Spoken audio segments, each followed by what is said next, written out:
Hello and welcome to a Smurd P video, and today we're looking at Power Rangers Unlimited, the Morphin Masters 1. And this is written by Ryan Parrott and Rachel Wagner. Illustrations by Daniel Bayliss. Colors by Arthur Helsley.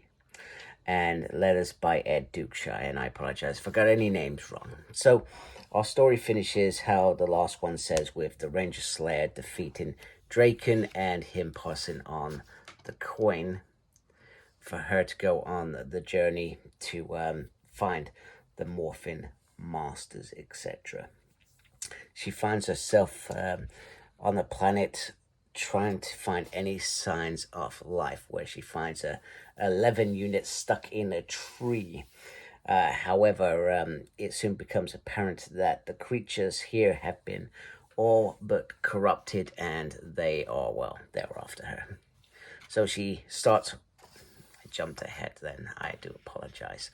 She goes on the run, and she starts getting whispers in the ear, and the whispers come up from the pink emissary, and we need to find. So she starts guiding her towards finding the Morphin Masters, but she sort of can't help she wants to help, but she can't guide him.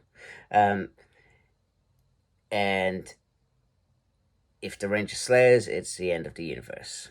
She just can't interfere. She can't fight. She's just sort of there, and she can't say the Morphin Masters are here.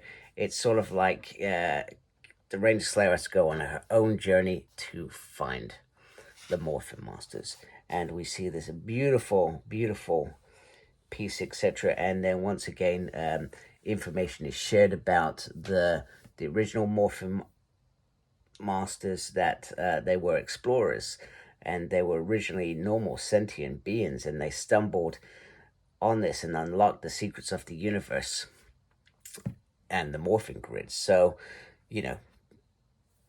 Slayer says it's an accident, Emissary says it was destiny. And this area clearly is sort of in a sort of weird sort of zone where you can fly in a boat and land up there, etc.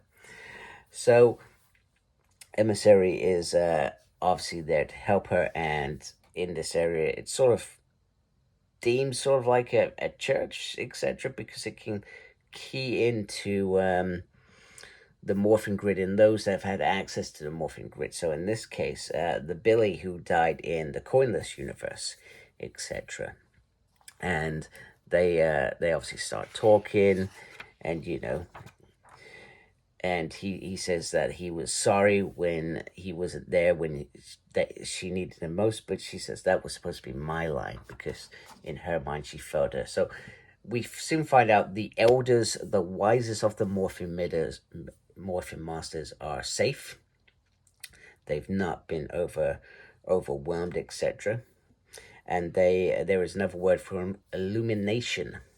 So there's that piece as well. So at present, this Billy, all he is asking is that she chooses blind faith and gives the coin over, which will be passed on to the Morphin Masters. But in Kimberly's mind says, she has to see them. She wants to see them. That's the only way she can trust that this is real, etc.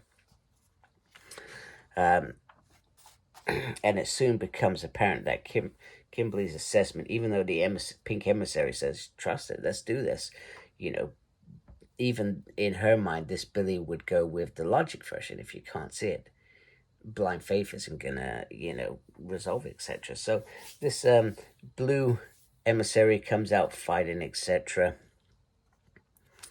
And we learn that Kimberly's color is turquoise.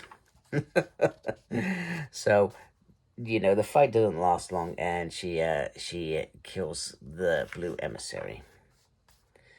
Then we get a little spill between emissaries. So this Kimberly says, why do I always lose? I've lost everything, and you don't even assist.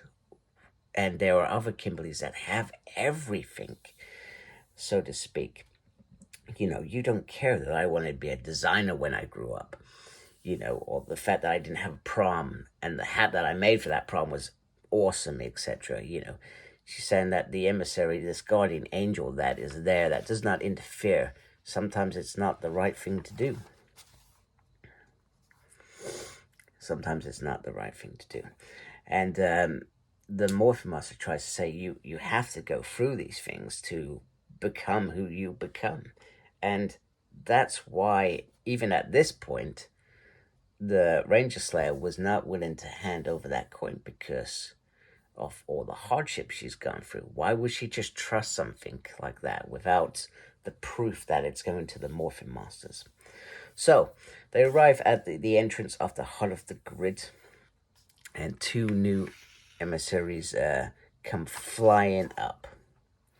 So we've got green and we've got black emissary.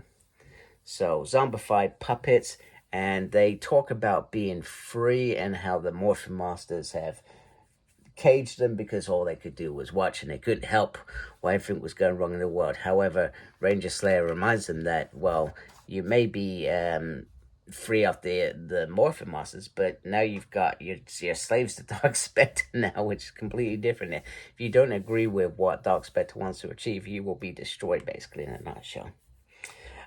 The sword, or the bow of darkness, gets damaged quite badly, and it looks ill for Ranger Slayer. However, the emissary, pink emissary, decides to finally fight, and between the two of them, they defeat them, but not without a cost. Pink is infected, but Ranger Slayer is not going to leave her. So we finally meet the Morphin Masters, and like all gods, they just so I'm clear, I'm talking about in comic version, TV versions, etc., not real life. In comic version, they are a little bit not what they were expecting to find. They were expecting to give them the coin, and they were expecting them to come and say, we're going to save the universe and purge this darkness. However, they seem to be eating invisible food and not really acknowledging it, which means that they've probably become too much with it. And this is where perhaps the embassy starts seeing that all that she's served, all that she's done, all that she's witnessed, and never interfered. And that's because she trusted and she was loyal to the Morphin Masters code of their roles, etc., to guide and, you know, etc. So she's now become one with the darkness, and it's because, and this is where we get that thing about every hardship, every thing that Kimberly has fought for, lost, etc., has allowed her to become this person that will stop her friend. And it's sad. So, you know, the moral of the story, we go through lots of things in our life. Some of us have an easier journey than others. Some of us will have lots of traumas, but those traumas do make us stronger. We become stronger in our life, and that's what allows Kimberly, Ranger Slayer, to become strong enough to hit the bullseye, to do what she does not want to do, to kill the emissary.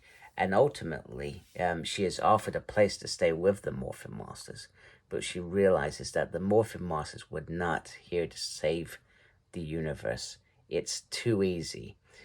It's only by hardships and strength and that core goodness of your heart that you can step out of it and come out swinging and go save the universe. So, to be continued. So, an interesting spiritual journey. I did enjoy it. I did like it. Draken's still dead, which is annoying.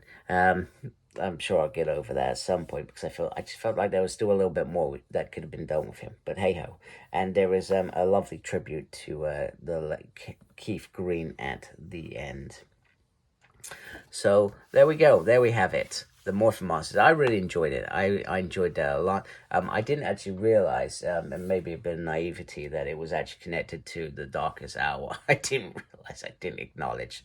But you know, sometimes I don't acknowledge everything. I'm just buying and waiting for it to come out, and then I read it and I'm like, oh, that's connected. That's good. That's good. I like that. So anyway, if you like my video, please support my channel by subscribing. Thank you for watching. Thank you to those that are already subscribed to my channel. Make sure you look after yourself. Very important these days. And as always, embrace geekiness. Take care. Goodbye.